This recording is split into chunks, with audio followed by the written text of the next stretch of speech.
In the context of Africa and African society, marriage is a valued institution, and for many, it is considered a safe place.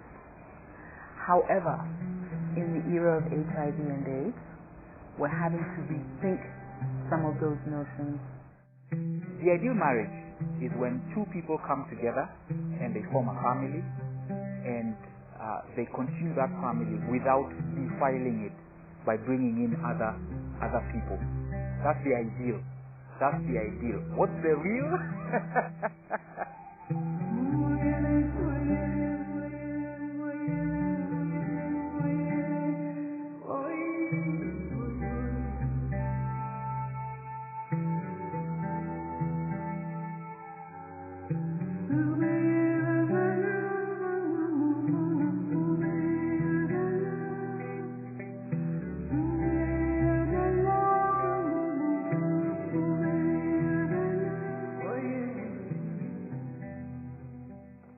Being a counselor, I talk with a lot of women, and most of them, I see them wearing my shoe, going through what I went through.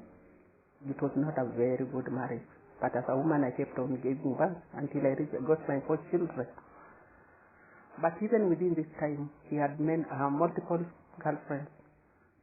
You cannot complain because he'll say, I'm providing. What's your problem? He's giving you food. You see, as a woman, I cannot wake up one day and tell my husband to use a condom. That's just the way I cannot tell my husband not to have sex.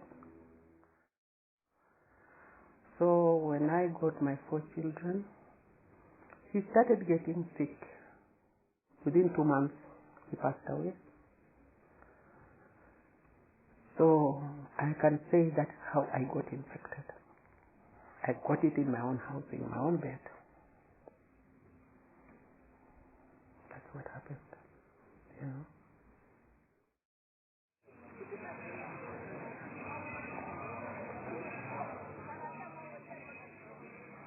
Kenya remains very much a patriarchal society for the most part in most communities. Polygamy is alive and well.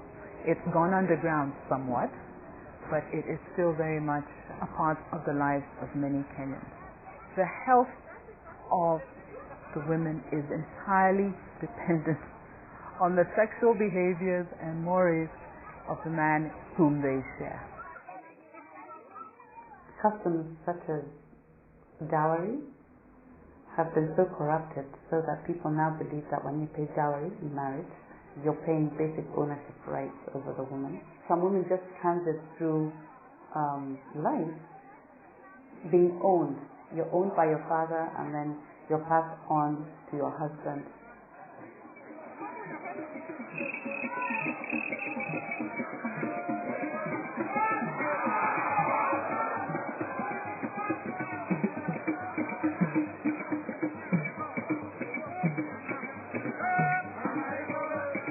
The woman is supposed to stay put and listen to what instructions is given to her.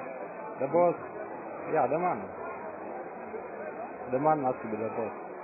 When you marry the wife, you are the one who controls everything in the family. The wife comes second to assist you. These are things that they grow up with. They are taught. The community, the society tells them that this is the way a man should be. So if you are changing, you can imagine the kind of pressure you go through with the fellow men around.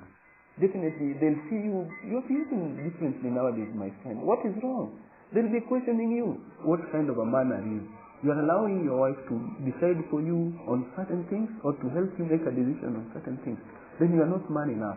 So that is the kind of scenario that we are talking about. And that creates tremendous problems because women in marital union do not bargain for sex, they do not negotiate for sex, and they believe that they trust in their partner, and sometimes that trust can be misguided.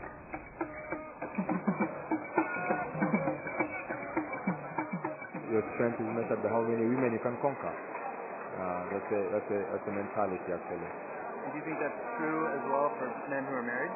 Yeah, it's really true with the men who are married. In fact, it's worse with the men who are married. I think a man would say if a woman asked him, if his wife asked him to use condoms, it's not advisable unless you don't trust another. It's not advisable.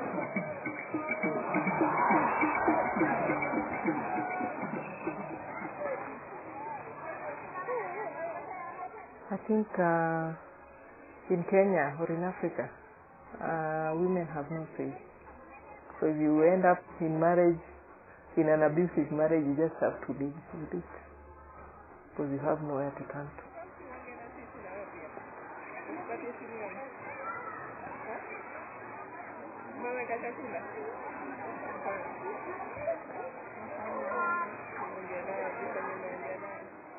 Yes, we knew I was taking contraceptives, and there were times he would refuse me to take them. He was like, no, what will my brother say, what will my parents say if we stop it? We just have 2 kids, we need to have more. You'll even become violent. When I was getting my 3rd baby, my 4th baby, that is when I discovered I was positive.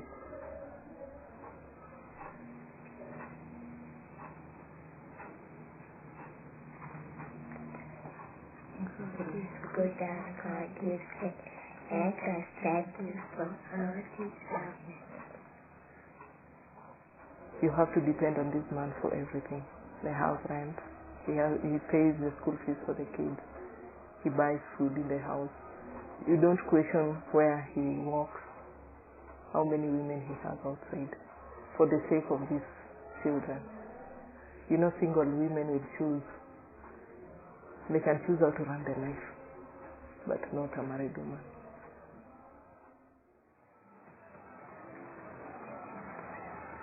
Sex or gender-based violence is another big driver of the spread of HIV and AIDS in this country.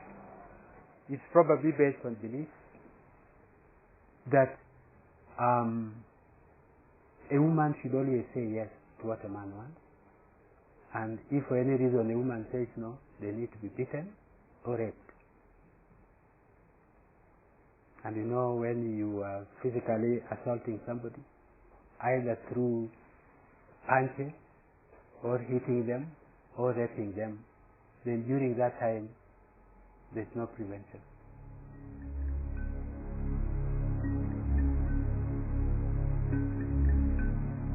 I think fighting HIV means that you have to give people the tools that they need to do it, which include information and respect for human rights. It means addressing violence against women.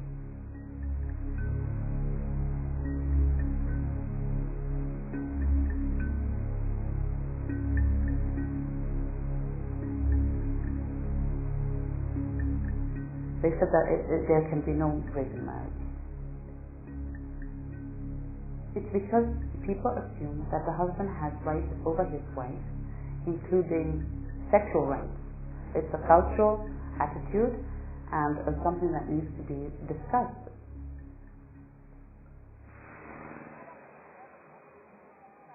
All these years into this disease, I think the first case of HIV was diagnosed in Kenya in the 80s, 1984. We still don't really know how to reach out to men. One thing that we can clearly attest to is the fact that men don't like this blame game. And when you look or when you talk to men accusing them wholesale, then you'll be building a wall. But we need to bring it closer home. When we bring it closer home, we talk to men about now that there's HIV. Do you think it's safe for you to keep on jumping from one woman to the other because you want to prove that you are man enough? Do you protect yourself if you are doing that? And what is the cost of this to your life or to the life of your children and to the life of your family? And thereafter, a lot of them tend to believe and to appreciate that there's need for change. We have finally begun to understand that any meaningful changes in Africa will only come when we, the Africans, decide to make it our own problem, internalize it, and deal with it as Africans. Any support we get from our development partners will only be helpful if we understand it in that context. This is our car, We have to drive it. Things can change. People need to talk. People need to open up. People need to be empowered. And for my grandchild, I want to live on and empower her and tell her she just has to stay in the family just like a man. It should not be a one-man show. It should be for both of them. We should look for a way of helping these mothers, empower them to change their way of living, how they can support themselves. Out of doing that, they can even get their own money, pay their house rent, pay for their children's school fees instead of living in these abusive marriages. I see this hope